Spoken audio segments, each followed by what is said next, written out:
What is up, everybody? Welcome back to another video. Today I will be reviewing the Falconeer, which is an aerial combat game published by Wired Productions and developed by solo developer Thomas Salah. Now, the review code was provided to me by Wired Productions, and I have played it on the Xbox Series X and the Xbox Series S. Firstly, in terms of performance on the Xbox Series X, it runs at 4K 60 FPS in its native mode and an 1800p at 120 FPS in performance mode. On the Xbox Series S, it natively runs at 1800p at 60 FPS and in performance mode at 1080p at 120 FPS. I played the game in native mode at 4K 60 FPS on the X and 1800p at 60 FPS on the S, and I saw absolutely no performance issues, no real big dips or anything like that that took away from the enjoyment of the game. So the Falconeer takes you on a journey through the Great Ursi.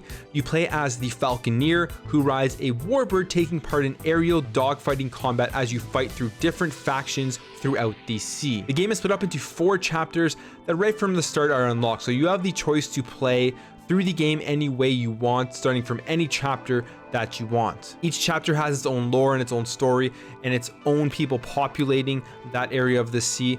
So it's interesting to start to learn about the different people within the game. Every chapter also has their own warbirds that you can select from and their own stats. There is a Falconeer, there is an Imperial Freelancer, a Mercenary, and a Mancer Seeker. And each class has different stats like agility, speed, and health. Flying through each chapter, you can go through the main campaign story missions or take part in side missions, and completing all of these missions will provide you with ways to upgrade your character, currency to spend for weapons, ammo, and gear. Overall, the game right off the bat blew me away with how visually interesting and appealing that it was. I love the choice by the game's developer Thomas Salah to use the cell shaded art style. I've always been a big fan of cell shading, and the way that it was used in the Falconeer was really well done. The colors pop, your eye is drawn to the sun in the distance and to the sea below, flying through the sky and the clouds.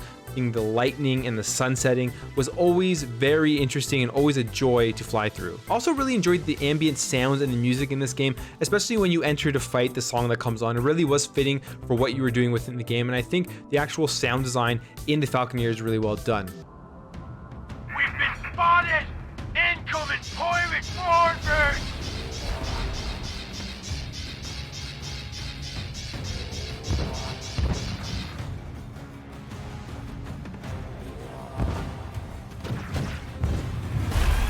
The enemy designs as well seem pretty imaginative. They varied enough that you knew what type of attacks would be coming at you depending on who you were fighting, which has forced you to kind of change your game plan as you saw the enemies coming at you on the attack. Now, gameplay wise, controlling the warbird has some interesting mechanics. Firstly, your bird will fly if you aren't pushing anything on the controller. You let it go, it will be moving.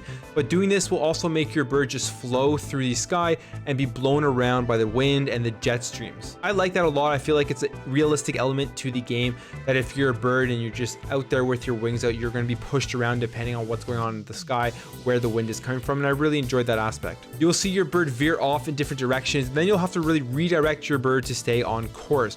You can speed up your warbird as well using the left bumper. Doing this uses stamina, and to regain your stamina, you have to swoop down towards the sea and then back up. Now, this was an interesting mechanic in theory, but I kind of wish that there was more stamina or that the stamina drains slower. Because if you wanted to just fly around fast around the world to kind of see everything, you'd be running out of stamina all the time, and you'd have to continuously swoop up and down to get it back and then to move forward faster. But all the other flying mechanics were easy to use, like the barrel roll, the braking, and the nosediving. So all in all, the controls for flying I thought were great. And when it comes to the combat controls, this is kind of where things fell apart for me. You aim using the left analog stick, which is also the same stick you guide the warbird's flight path with. Now, this isn't a problem. The problem itself is aiming. It just doesn't seem responsive or fast enough for how hectic it can get at times, with people flying around you, enemies going everywhere, shooting at you from every direction, and it results in deaths that probably shouldn't have occurred if you were able to kind of vary your speed of the reticule, see what was going on around you, and then make your turns and your dives and everything accordingly. It's really hard to keep track of everyone around you, and chasing enemies became a chore at points because it felt difficult to whip around as they flew and zoomed by you. You can lock onto enemies by pressing X, and you can also track enemies by pressing B. But I found for me personally, the best way to get through fights and to target enemies was to fly far away from the battle scene, turn around, and then start taking out enemies head on from a distance so that you could see who you were shooting at and where they were coming from. To me, it's unfortunate because flying through enemies while in a battle, swooping left, right, up and down was actually a lot of fun, but when it came to actually attempting to shoot them out of the sky, it just wasn't responsive and satisfying enough, and it took away from the overall experience. There are also enemies stationary below you in the sea that you can eliminate by shooting at them or by picking up bombs from the sea, holding LB, flying over them, and then dropping the bombs on them. This sluggish combat also led to some other things that became annoying while playing the game, and it was really all linked to dying, and because the controls made you feel like you were dying because the controls were sluggish rather than you not playing the game well, it became annoying because you would have to restart the entire mission from the start. Now in general, this isn't always a bad thing, but in the Falconeer it was annoying because many missions involved escorting with long periods of no action, flying from point A to point B, and again this was no action going on around you, which led to it being more tedious than enjoyable. The world itself is beautiful, but also somewhat vacant, so at some point it gets redundant when you're continuously flying from point A to point B because you are dying in the mission, and a lot of that had to do with the controls in combat. Now overall, the Falconeer is a good game. It has some controls issue in combat that do hold it back. However, the overall aesthetic and the atmosphere the game provides is outstanding. It's extremely impressive what has been done with the Falconeer, particularly because this was developed by one person. There are games out there that have large development teams that don't put as much love into the game as the Falconeer has.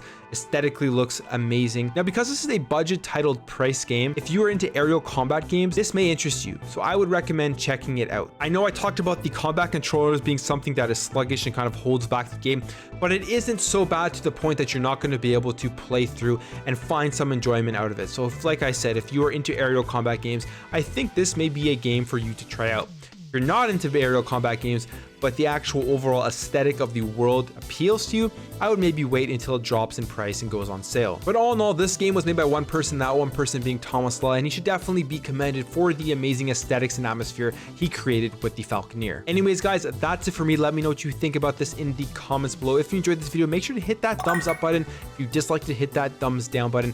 Thank you guys all for watching. Thank you for all your support. If you're new here and you enjoy this, hey, maybe consider subscribing. I'll catch you in the next video.